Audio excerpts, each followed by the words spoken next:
guys, I have a few things that I want to show you.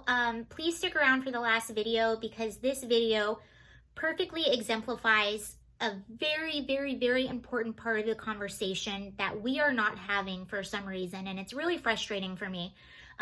This video actually came from a local news station. I believe it was Fox 5 Phoenix or something like that. And it came out 5 years ago. It's a feel-good video. Please watch it. I'm going to cut it up so I don't get copyright, but I'll link to the full one below. Again, why are we not talking about this, and why are we not having this conversation? Instead, we are demonizing police and excusing criminal behavior. And the only thing that will do is put young and vulnerable people in danger. Okay. So we're going to talk about CHAZ. There's a few stories that came out about CHAZ Chop, whatever you want to call it today. If you don't know what it is, CHAZ is, I'm calling it CHAZ. That's all I will refer to it as. Don't take that away from me. I want to call it CHAZ. So CHAZ is the autonomous zone that was set up in Seattle about 3 weeks ago. There was a night of very intense protests / riots, call it whatever you want. The police were holding their ground at the East Precinct in the Capitol Hill neighborhood of Seattle. Protesters were storming up on them. They were ordered by Mayor Jenny Durkin to abandon the precinct. So they had to go in and get as much stuff out, like sensitive information, files, whatever else they have in there. I have no idea. They had to get as much out as they could, and they had to completely abandon the precinct and a 6-block radius of the neighborhood. As soon as they left, these protesters started putting up concrete barricades and declaring this 6-block area their autonomous zone. They even had a sign that said, "You are now leaving the U.S. You are in CHAZ," which it was originally the Capitol Hill area autonomous zone or whatever. And of course, the first thing they did when people left is, or when the police left, is they set up borders, barricades, armed security, this and that. And their armed security, I imagined, is not trained at all. Well, we know this is true because of what recently happened there. Okay, so this happened. The mayor ordered the police to leave. The police leave. These people take over the area. Mind you, there are residents living in this area. There are businesses in this area. So you have people criticizing the mayor for this move, including the chief of police. Now, let me remind you, since the very start of this, the chief of police has been very vocal that this was not her decision and that they need to go in, and that crime was running rampant. She said that since day one. She said there were robberies, there were rapes, there was extortion, all kinds of things going on inside this little zone, and they couldn't get to them because they're ordered to just let this stuff happen. So there is that. And so this narrative is going on by the chief of police, and then simultaneously another narrative is going on by Mayor Jenny Durkin. She's saying the whole time, oh, she got on national news and said, oh, it's going to be the summer of love. It's just like a festival. They just want to be heard and this and that. Meanwhile, again, residents are coming out and saying, I'm scared. I feel abandoned by my officials. I feel abandoned by cops. I can't go out at night. It's during the day. Okay, it kind of was like a little festival. You see, I would see images of people walking with their kids, people walking with their pets, and it seemed like a really nice, lovely, fun time. At night, it turned to chaos. And that's what the residents were saying. That's what the business owners were saying. It turned into absolute chaos, and it was scary, and it was unsafe, and they're even scared to speak out because they don't want to be recognized by any of these people when they're walking in their own neighborhood. So all this is going on. And everything seemed to be like, okay, for maybe a few weeks. And then this past week, there were 4 to 5 separate incidences of shooting. The first person that was killed was a 19-year-old boy. There was also another person that was injured in that shooting. And then I believe it was the next night or a few nights later, a 16-year-old was killed. A 14-year-old was critically injured and I believe is still in the hospital. And These were kids in the autonomous zone.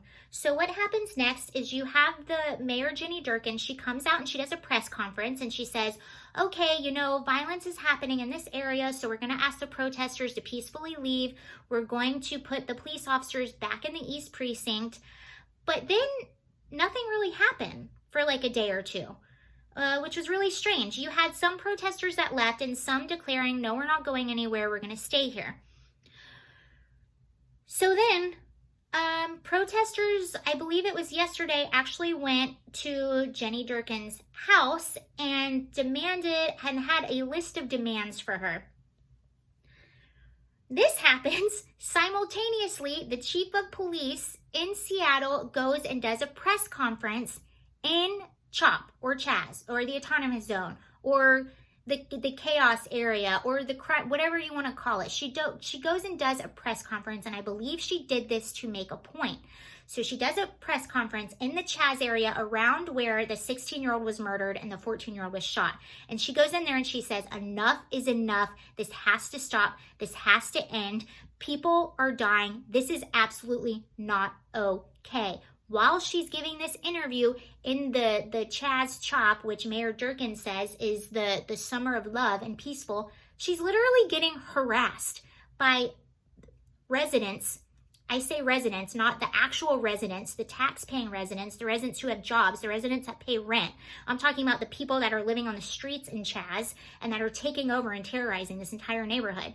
You see her getting basically harassed by these people in the middle of her press conference, the chief of police. So this happens yesterday. Today, a video comes out, I'll show it to you right now, of bulldozers taking down some of the concrete barriers.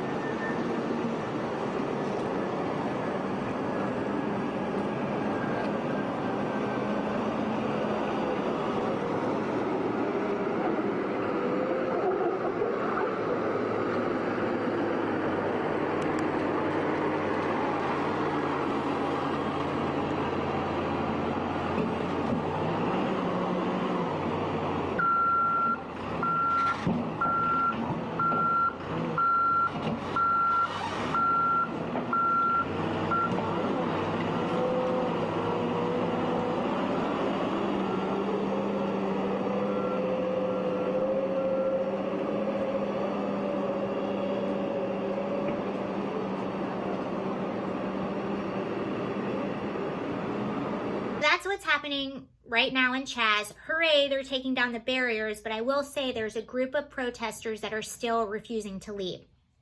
So that happens. This happens today. This is in the Daily Wire. Father of Black teen killed in CHOP. It's time to bring in the National Guard.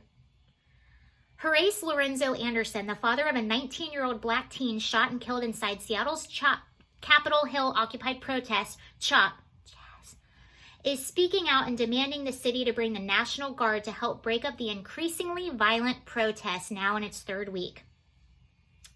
His son that died, that was the 19-year-old Horace Lorenzo Anderson Jr., was the first person killed in CHOP more than a week ago. Let's see. I haven't been sleeping, he says. You see my eyes, I've been crying. I'm trying not to cry on TV. This doesn't look like a protest anymore. It just looks like they just took it over and said, we can take over whatever we want to. Since last week, at least 2 people have been killed. Okay, we just talked about that. They should be deployed here and make these people leave, he's saying. Okay.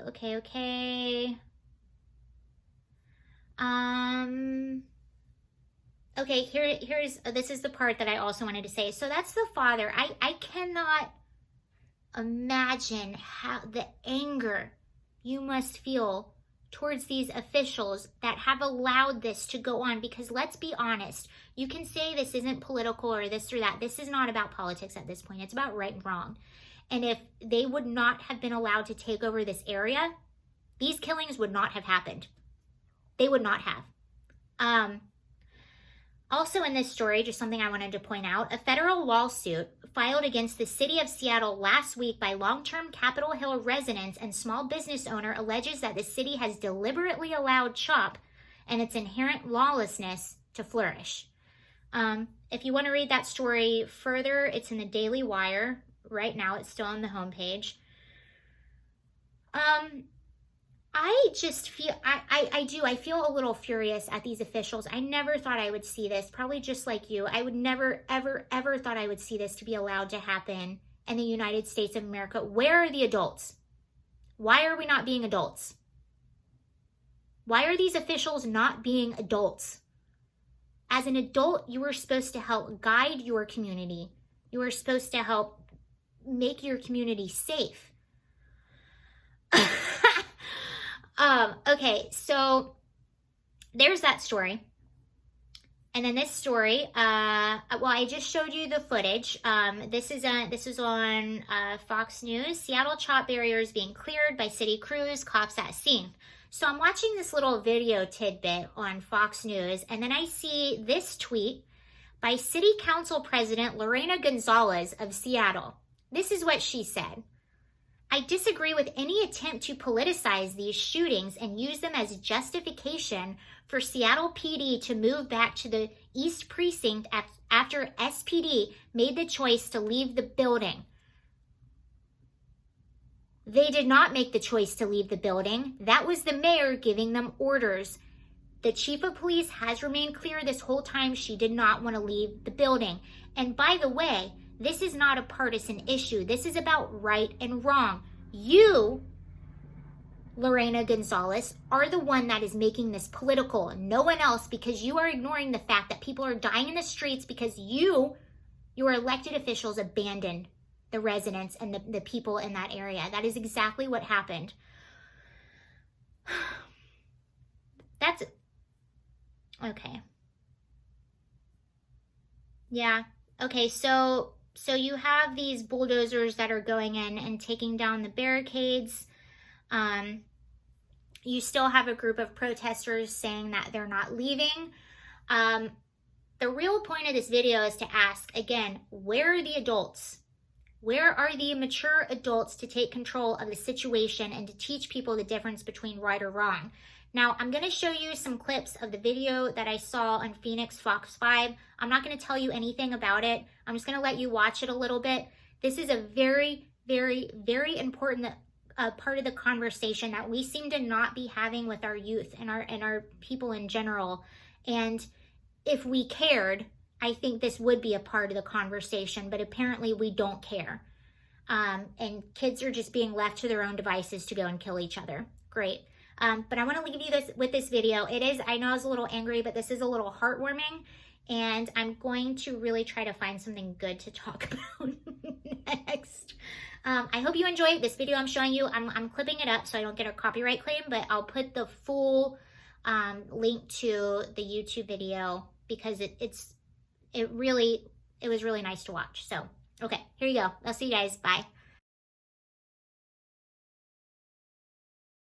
Tonight at 9, he is one of the most outspoken critics of police use of force here in the Valley. But he gets some on-the-job training about use of force tonight. Protests all over the country after police officers are accused of shooting people who aren't armed. But what would happen if one of those protesters felt what it's like to wear a badge and then be put in a life-or-death situation himself? So I'm going to have you put the holster on right inside your belt loop there. Jarrett Maupin gets his weapon.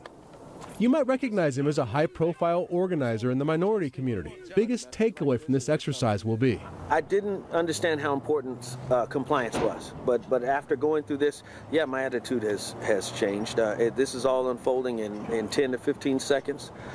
People need to comply with the orders of law enforcement officers for their own sake. Thanks to the Maricopa County Sheriff's Office for taking us through that today. It was an eye-opener. That's a tremendous admission that Reverend Maupin just made. Right. You need to comply for your own safety. Right, and he saw it. I mean, he plainly shot a man who was not armed but was coming at him, and he felt, that he was unsafe at that point, that he was coming after him, and he fired. Yeah, and I don't think any officer